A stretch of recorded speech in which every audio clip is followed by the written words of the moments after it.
કલ્પના કરો, એક વિશાળ મેદાન, હજારો લોકોની ભીડ, દેશભક્તિના નારા, કેમેરાની ચમક અને મંચ પર ભારતના પ્રધાનમંત્રી નરેન્દ્ર મોદી. તમારા માટે આ એક રેલી છે, પણ સુરક્ષા એજન્સીઓ માટે આ એક હાઈ રિસ્ક ઓપરેશન છે. કારણ કે દુનિયામાં સૌથી વધુ ખતરો જેને હોય છે તેમાં દેશના પ્રધાનમંત્રી સૌથી ઉપર હોય છે. અને તેથી તેમની સુરક્ષા ફક્ત સુરક્ષા નથી, એક મલ્ટી લેયર યુદ્ધ યોજના હોય છે. રેલી શરૂ થવાના ઘણા દિવસ પહેલાં જ ઓપરેશન શરૂ થઈ જાય છે. સૌથી પહેલાં આવે છે ઇન્ટેલિજન્સ ઇનપુટ. દેશની અલગ અલગ એજન્સીઓ દરેક માહિતી એકત્ર કરે છે. Social media, phone network, local input, શંકાસ્પદ લોકો, બધાની તપાસ થાય છે. પછી આવે છે એડવાન્સ સિક્યોરિટી સર્વે. પ્રધાનમંત્રી જ્યાં જવાના હોય છે ત્યાંની દરેક રોડ, દરેક બિલ્ડિંગ, દરેક છત, દરેક બારીની તપાસ થાય છે. કોઈ ઘરની છત પરથી મંચ દેખાય છે તો ત્યાં સ્નાઇપર તૈનાત થશે. કોઈ બિલ્ડિંગમાં ખાલી ફ્લેટ છે તો તેને સીલ કરવામાં આવશે. આ બધું સંભાળે છે ભારતની સૌથી ખાસ સુરક્ષા એકમ, special protection group. SPG commando ફક્ત બોડીગાર્ડ નથી, આ દુનિયાના સૌથી પ્રશિક્ષિત સુરક્ષા યોદ્ધાઓમાં ગણાય છે.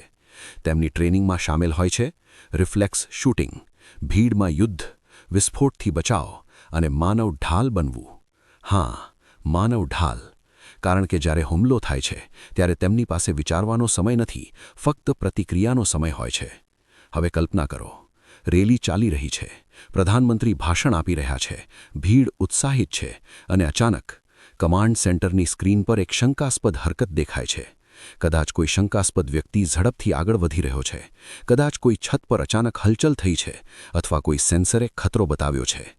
હેડસેટમાં એક શબ્દ ગૂંજે છે, કોડ રેડ. અને હવે શરૂ થાય છે 7 સેકન્ડનું ઓપરેશન. પહેલો સેકન્ડ, એસપીજી કમાન્ડો વીજળી જેવી ઝડપથી પ્રધાનમંત્રીને ચારે તરફથી ઘેરી લે છે. આ સામાન્ય ઘેરો નથી, આ ડાયમંડ ફોર્મેશન હોય છે. આ ફોર્મેશનમાં દરેક કમાન્ડોનું શરીર એક દિશા કવર કરે છે. આગળ, પાછળ, જમણે, ડાબે, દરેક દિશાથી આવતા ખતરાને રોકવા માટે. પ્રધાનમંત્રી હવે ભીડને દેખાતા નથી, તેઓ એક ચાલતા ફિરતા સુરક્ષા કવચમાં હોય છે. બીજો અને ત્રીજો સેકન્ડ. હવે સૌથી જરૂરી કામ, નિકાસ. મંચ પાસે હંમેશા એક નહીં, ઘણા ગુપ્ત રસ્તા હોય છે. આ રસ્તાઓ ફક્ત એસપીજી જાણે છે. કમાન્ડો પ્રધાનમંત્રીને ઝડપથી એ દિશામાં લઈ જાય છે જે સામાન્ય લોકોને દેખાતી પણ નથી. ભીડને લાગે છે કદાચ ભાષણ પૂરું થઈ ગયું, પણ હકીકતમાં એક હાઈ સ્પીડ રેસ્ક્યુ ઓપરેશન ચાલી રહ્યું હોય છે. ચોથો અને પાંચમો સેકન્ડ. હવે શરૂ થાય છે ડીકોય ઓપરેશન. પ્રધાનમંત્રીના કાફલાની ઘણી ગાડીઓ એક સાથે સ્ટાર્ટ થાય છે. બધી ગાડીઓ એક જેવી દેખાય છે, બધી અલગ અલગ દિશામાં નીકળી જાય છે. હુમલાવર માટે સૌથી મોટો સવાલ, અસલી ગાડી કઈ છે? અને આ જ ભ્રમ સુરક્ષાની સૌથી મોટી તાકાત બની જાય છે. છઠ્ઠો સેકન્ડ. પ્રધાનમંત્રી બેસી ચૂક્યા હોય છે તેમના ખાસ સુરક્ષા વાહનમાં. આ કાર નહીં, એક મોબાઈલ ફોર્ટ્રેસ હોય છે. Bulletproof glass, blast proof body, gas હુમલાથી સુરક્ષા, ટાયર પંક્ચર થઈ જાય તો પણ ચાલવાની ક્ષમતા. અંદર સુરક્ષિત કમ્યુનિકેશન સિસ્ટમ હોય છે જે વડે પ્રધાનમંત્રી સીધા દેશના ટોપ અધિકારીઓ સાથે જોડાઈ શકે છે. જરૂર પડે તો આ જ કાર એક નાનું હોસ્પિટલ પણ બની શકે છે.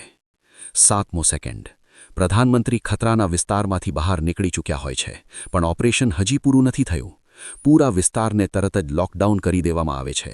ડ્રોન હવામાં ઉડી રહ્યા હોય છે. સ્થાનિક પોલીસ અને એજન્સીઓ એક્ટિવ થઈ જાય છે. દરેક કેમેરા ફૂટેજ સ્કેન થાય છે. દરેક શંકાસ્પદ વ્યક્તિની ઓળખ થાય છે.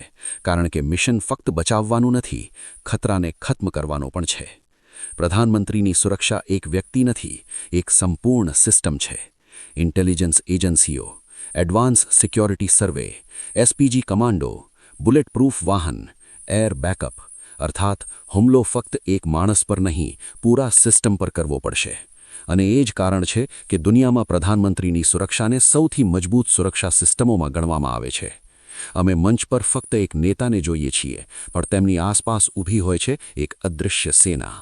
જ્યારે ખતરો આવે છે ત્યારે ગોળીઓ નહીં, સેકન્ડ્સ જીતે છે.